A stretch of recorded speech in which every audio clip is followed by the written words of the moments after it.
Good to see you guys. Oh. Hello. Get this so I can. Okay.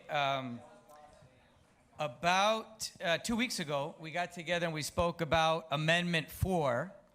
And this is a brief follow-up to that. And this is ordinarily the social, and given the timing, of the elections that are coming up, I'm going to share, real brief overview of what the church is sharing in the United States, similarly to what the USCCB, I shared with you what they were sharing regarding Amendment 4, specifically on the ballot measure regarding abortion. So we went pretty deep into that. And likewise, the church nationally is putting out information as far as the way to vote, how to vote your conscience, etc. And this is what they're sharing with the church. Similarly to Amendment 4, there's a lot of materials out there. There's local ones, there's state conferences, there's local bishops, different archdioceses, there's materials for people to look at. And that, again, is on a national basis because we're talking about a federal election and we're speaking about specific state ballot measures. And so it's a combination of things that are in front of us right now. And the church is putting out a lot of these and is encouraging us to help with that. So the bishops. The bishops start off in the communications with framing, and you'll see how they frame all of the voting, and it's important as far as the social teaching of the church on all of this. So the bishops together have the responsibility, together with the priests and deacons and with religious and lay leaders, to teach the fundamental. I can't because it's going to, Can you see it though? Can you? Yeah. Okay. I can make it a little bit. Hold on. No, I know, but I can't put it that large because it's going to conflict with the other things on the side of the church. So, better? Okay. So the bishops have gotten together and putting out the teaching on what does the church teach on voting, on how to look at the different issues that are part of the elections, on the moral principles that the church teaches, beginning with human dignity, and then providing the different elements of that and encouraging, giving guidance, having the public discussion, and encouraging the faithful to carry out their responsibilities in political life. It's not just voting. We have some people in this room that go to the election booth. We have others that go to speak. They speak in different areas. Some people get involved in legislation, in policy. There's so much that we can do. We have fields of medicine in the ACU, fields of law that we're mentioning in the Law Bar Association here locally. There's so many different things.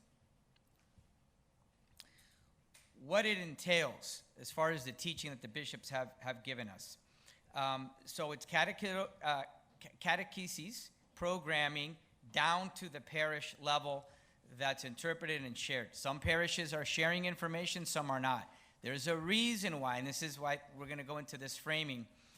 There's a reason why the church is only going so far, and there are reasons why they don't go far enough. We talked about that in Amendment 4. With Amendment 4 specifically was the ballot measure on life in South Florida and in Florida all throughout.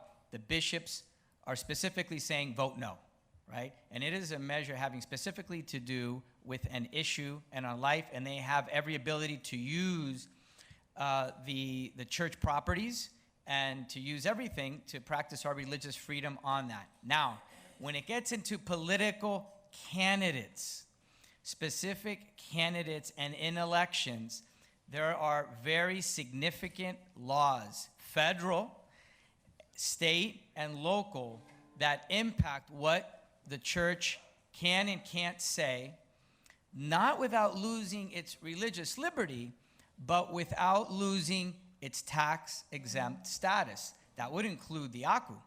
That would include the Archdiocese of Miami. That would include Belen. That would include any Catholic organization that doesn't have its tax exempt, that has a tax exempt status, because that's something that requires compliance with the law, and there are long, decades-old guidance, principles, and laws that the IRS enforces in this regard. Yep, Manny. Does that restriction apply to all not-for-profits or to only religious not-for-profits? It applies to all nonprofits that have tax exemption. Great question. So Manny asked a distinction. Does it apply only to religious nonprofits, this threat? And the answer is no. It applies to any tax-exempt organization because you're dealing with tax dollars, you're dealing with, in a sense, a benefit that entity has qualified for to be a 501c3, as it's called, or recognized under the IRS. There's a 50c4, which means you can engage under political activity, but that's also restricted for that particular entity. Take, for example, Catholic Vote. You've probably seen a lot of that federally. Catholic Vote, that's their existence, is to put out material for Catholics very specifically on how to vote. And they can endorse a candidate as an entity because a 501c4 designation is specifically outlined with different parameters, reporting, etc., lobbying, all these different distinctions that allow it to do what it does, but even then it has parameters so that it does not lose its tax-exempt status. Most religious entities do not have 501c4 status. They have 501c3, which is a basic nonprofit. It is not engaged in political activity. And so if you cross that line, you lose that, and the church has spent a lot of time on this, and then they're saying, go forth within those parameters. So just a couple more slides on those parameters. So we just talked about why is some political activity prohibited. We spoke about it because of the 501c3 status and the tax exemption. So what you can't do is you can't endorse a particular candidate. You can't engage in promoting a particular party as a church within the church grounds and utilize your role in that to specifically say or give money to or have the second collection for the state senator that you want to support as a church. You can't do that, okay? Why? Because of that. Not because of religious liberty reasons, okay? It is because of tax exempt, church and state, all of those things. And this isn't a discussion about all of that because that has been getting muddied as we went over a few months ago on some of those things regarding religious liberty and the right to religious liberty, which requires being open and in the public regarding your religious faith.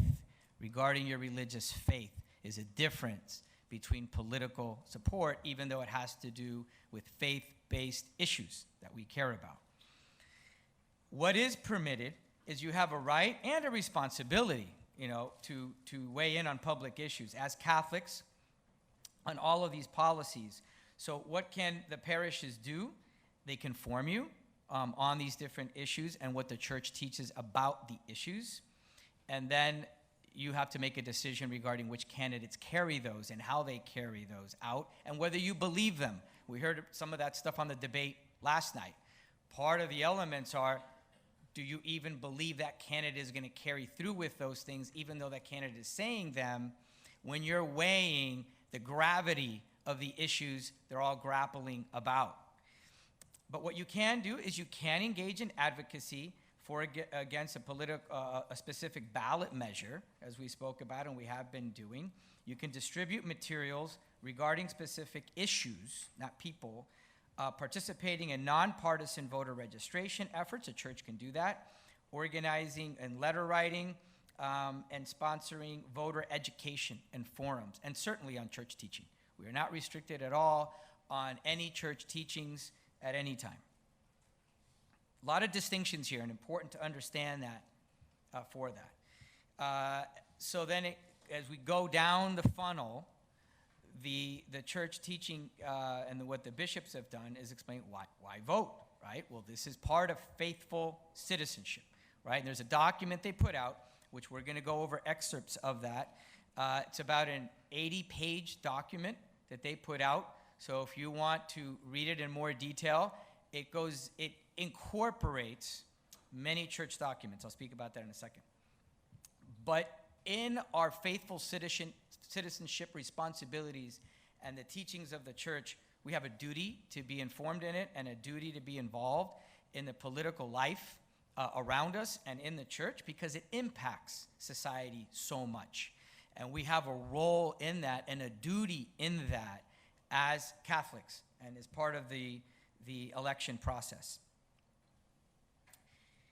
Here's a quote that even if a candidate is not fully aligned, the sentiment is, well, then I'm not voting. I'm just not going to vote. And this is a statement that they have to address that. As we discern our choices, let us remember that no candidate is likely to align fully with our positions. And although we may not find a presidential candidate, for example, who aligns with all our values, that is not an excuse to abstain from voting altogether. That is a full ballot of candidates, each with the potential to shape our communities and our future, to vote in the whole process. Now, we're going to get into, as part of this, well, then which, in the example they're using here, which presidential candidate do I vote for then? Because do I not vote for the president? They're saying here there's a lot of other things to vote for, go vote, but not to abstain. And Pope Francis has weighed in as well, which is what we're going to close with. And what he shared very publicly, and was on all the news stations and has been shared pretty broadly. So this is the document, and it's called Forming Consciences for Faithful Citizenship. It was first put out in the late 90s, a version of that, and then a much more in-depth version, I think it was in 2004, and this one is updated as of this year. And so they've continued to update it with church teaching and with different issues that have come up. And it gets very, very detailed in it with different issues, for example, on life, on different aspects of church morality, and different aspects of political life and engaging in political life, and even being a political candidate and becoming formed to be a political candidate. So I just want to make sure you understand that this document has a lot of very helpful information. It's quite practical. Part one, step one, is the formation of conscience. And that is a duty of all of us in society, to learn, to form, and to share that. And when we learn what the church teaching is, the step two is to apply that to the facts and circumstances, which are pretty crazy, some of them that come up. Very unique, some of them quite complex, especially when you get into some of the bioethics issues, and whether it's even right or wrong, right? And some people are not as educated on something like, even though we've known it for a long time, something like in vitro fertilization, or something we spoke about a couple weeks ago, brain death. And what is that really? And how does that weigh into the severity of the church structure on what it's teaching? So number one is to form our consciences very well with the church teaching and to align with that. And we receive that, as we know from the magisterium, from Scripture, and the Catechism of the Church will give that to us. And it's important to apply it very, very specifically. And then finally, with prayerful reflection. And finally, all of that leads to a decision and a vote. And that vote and that decision is yours and yours alone.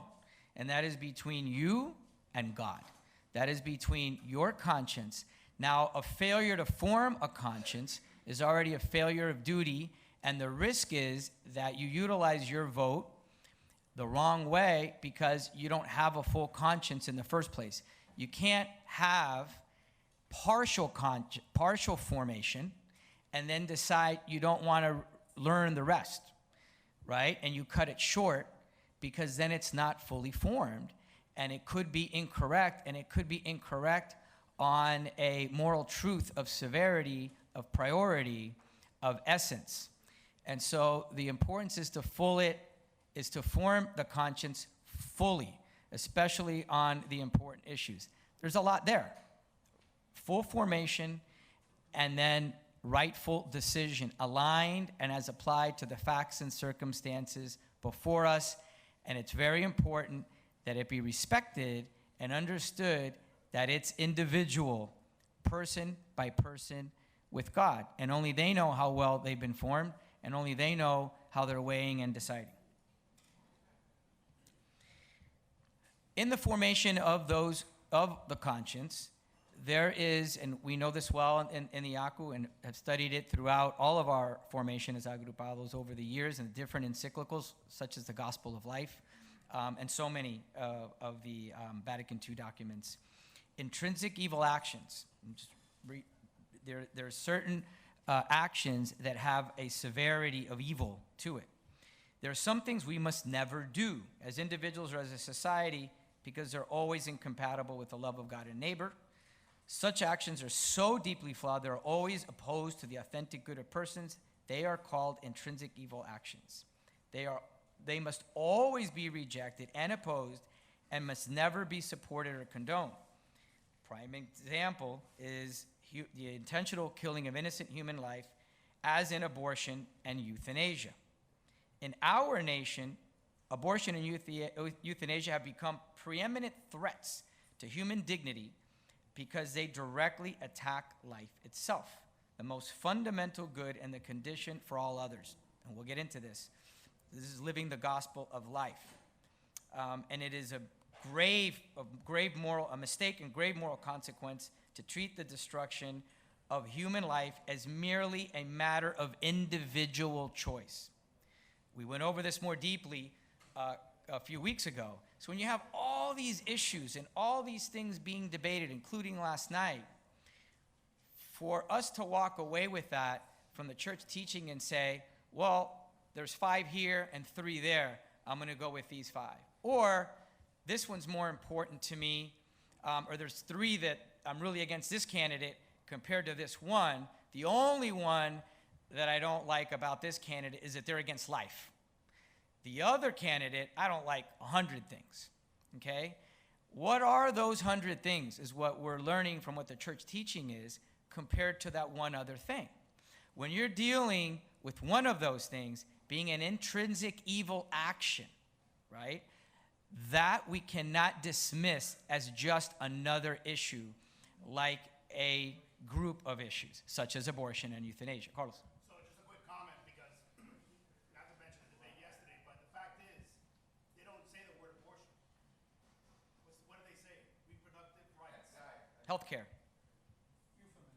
Healthcare.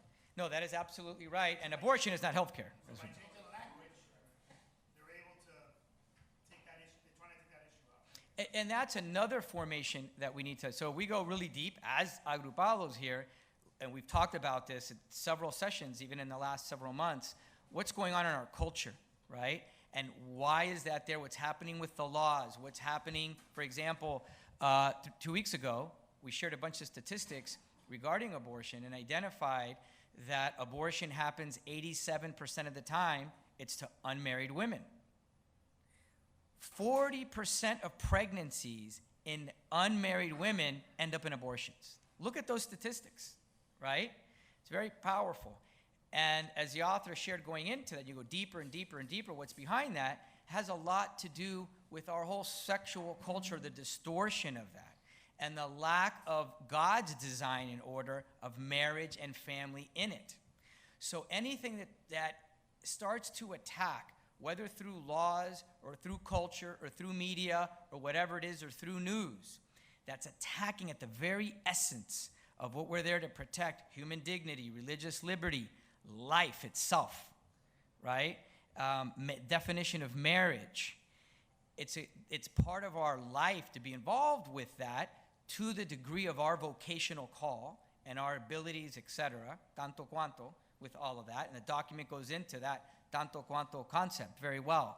And our vocational call of what we have to respond to with that, it's going to be different for every single person.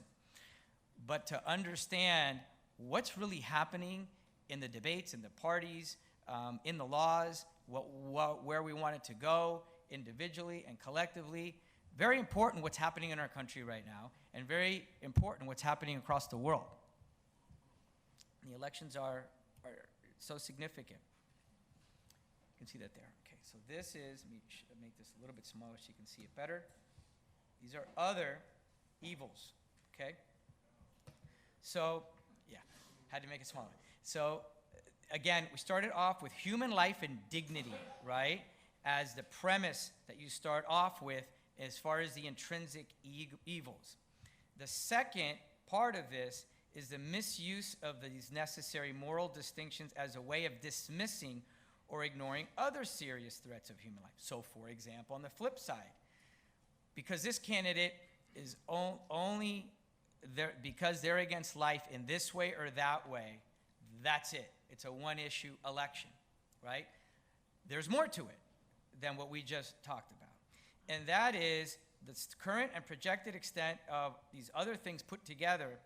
There's serious harms regarding the environment, racism, death penalty, unjust war, torture, war crimes, lack of health care, pornography, suffering, redefining civil marriage, comprising religious liberty, and immigration.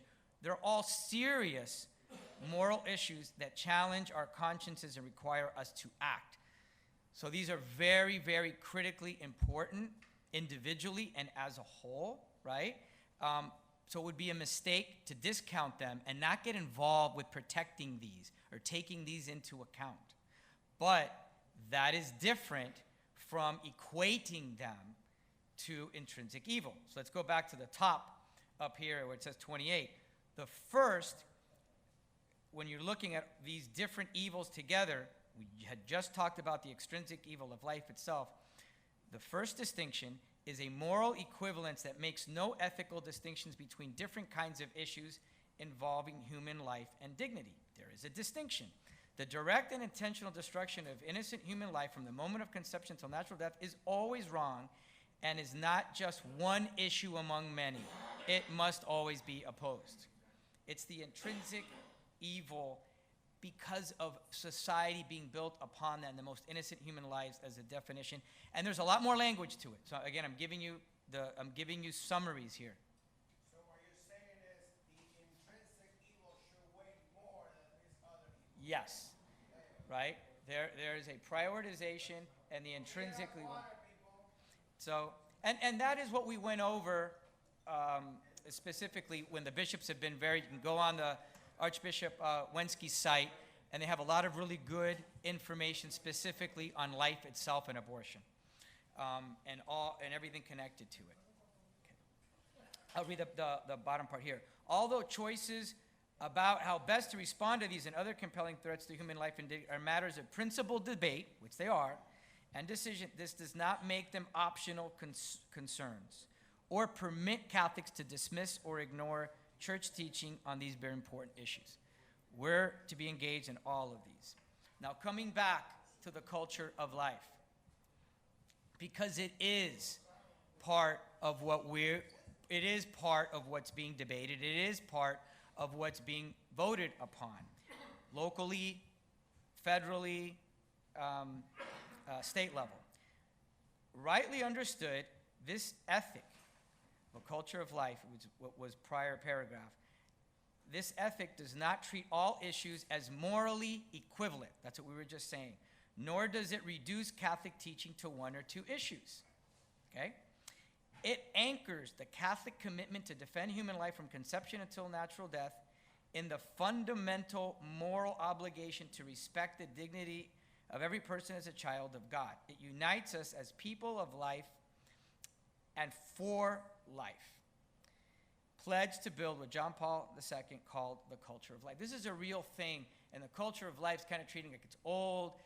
It's not the one issue. It's not the one thing to look at. This is the explanation, how it anchors, right? It's not like every other issue, and there is intrinsic evils that everything links upon. John Paul II said it this way. Any politics of human dignity must seriously address issues of racism. Okay, that's true. Absolutely. Poverty, these are huge sufferings. Hunger, employment, education, housing, and healthcare. If we understand the human person as a temple of the Holy Spirit, the living house of God, then these issues fall logically into place as crossbeams. So we just went over very important things that are going on in the world around us, JP2 gave us a visualization. They're super important. Without the cross beams, the house falls. You need the cross beams. But let's go further. And the walls of the house. And this is the house. All direct attacks on innocent human life, such as abortion and euthanasia, strike at the house's foundation. That helps us to see it, right? That helps us to see that there is a primary, there is a building upon, there is a pillar, right? And as God designed it, right? And in the impact of how that breaks apart society, which helps us to identify our voting and how we vote. So I told you this would be brief, so we'll be closing in a second here and then open up for questions. So Pope Francis has made a lot of news. And he basically said, and one of you had already said it, this is a choice between the lesser evils. Now, these are his words, okay? But I'm sharing them because this is part of the public discourse as our Pope, okay? That very specifically was speaking about the United States 2 weeks ago and our elections, okay? And he knows about both political candidates, again from him. On the bottom of the picture, in political morality in general, they say that if you don't vote, it's not good, it's bad. You have to vote, you have to choose the lesser evil. This is what he says. So let's go to the right. What is the lesser evil? The woman or that man? He continued, referring to President Kamala Harris and her Republican opponent, these are quotes, former President Donald Trump. I don't know. Each one in his or her conscience must think and do this, the vote. Now, we go in a little bit deeper here. Pope Francis replied, both are anti-life. You go back, okay, we're talking about here. Hold on.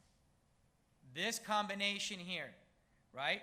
Some in the orange absolutely affect life. Okay? Let's go back here. Okay, both are anti-life, both the ones who throw out immigrants and the one who kills babies. Both of them are against life. But there's an intrinsic evil that's a prioritization. We just went through another pope, John Paul II, wrote the Gospel of Life.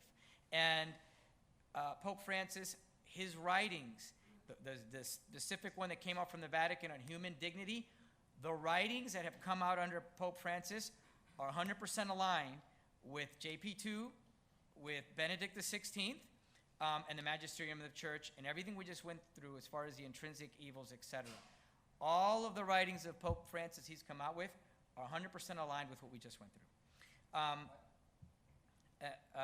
So then both of them are against life. Then this is just some commentary that's in here. Harris, a Democrat who has made abortion without legal restrictions, is a centerpiece. And then Trump on the immigrants. The Holy Father's remark about the lesser evil refers to the Church's long-standing teaching that when faced with a choice between candidates who aren't wholly aligned with the Church's position on fundamental non-negotiable issues such as the sanctity of life, marriage, and religious freedom, it is permissible to cast a vote. And it's a duty to cast a vote against the candidate who would do the most harm. Okay? So this is what we have before us. There's more information there for us to tap into. Any ballot measure, we could speak a lot, and it's much more significant. And there are a variety of political, like we went into last time, political powers, financial powers that are behind the specific ballot measures, whether it be abortion, whether it be the marijuana, and you're seeing all sorts of things with serious implications to different degrees and different interests behind them. And then we have our presidential candidates, our vice presidential candidates, and we've got the tickets that are before us, and all of that, what that represents for our country and as a society. In summary, we have a duty to be informed. We must form our consciences well. The information's available. Must be consistent with church teaching. This is us. It's the church in action. And then we have to decide, and we have to vote accordingly to that, and it's an individual conscience. We need to be involved, not just a lot of the document, or half of it, is about how we should be involved in politics, how we should be involved individually and as in groups and as a church in politics, given the legal parameters that exist for us. And when there's political parameters, we went through this a few months ago, that go against, there's some laws that force, for example, doctors to perform abortions in certain circumstances, the church teaching teaches you have a moral duty to oppose that as a doctor. And we have a duty to support the doctors for conscience protection. And the laws should be passed to support those that are put in those positions when there is a contrast between and put opposed to each other, a law and a truth of God, right? That are opposed to each other, and we're forced to go against God, especially when it comes to an extrinsic evil. We must always choose God, regardless of what our society is doing, in the appropriate way to do that, and it lines all that out. That's the part on involves and take action. And again, it's really important. Could hear Llorente's voice here the whole time. He spent a lot of time speaking to us about this. Is what is our call individually, right? What is our call as groups, lawyers or politicians? What is our call for now? What's going on in our society? What can we and should we do more, less? How, right? That's what this is asking us to do. I mean, this is what the bishops are really being very strong about, is going beyond just how do you vote. They're saying there's much more going on here, and we're calling out, right? And challenging at the same time, and inviting and educating for us to restore, build up the church, and to be aware of what's happening. And unless we're involved with that and doing our part, whatever that is, appropriate for our vocation, the tanto quanto, are we falling short of the tanto quanto? Are we meeting it? Or are we exceeding it, which can be dangerous? And it's a good prayer not to do any less than God wants us to do, and not to do any more. Probably safer is to make sure we're on the more side, right? The magis, and having done too much than too little. That's a personal thing, but that is that we try to do, and all our responsibilities we do our best, right? And we respond to the call that we're taught, with our Ignatian spirituality, to respond to the call as appropriate.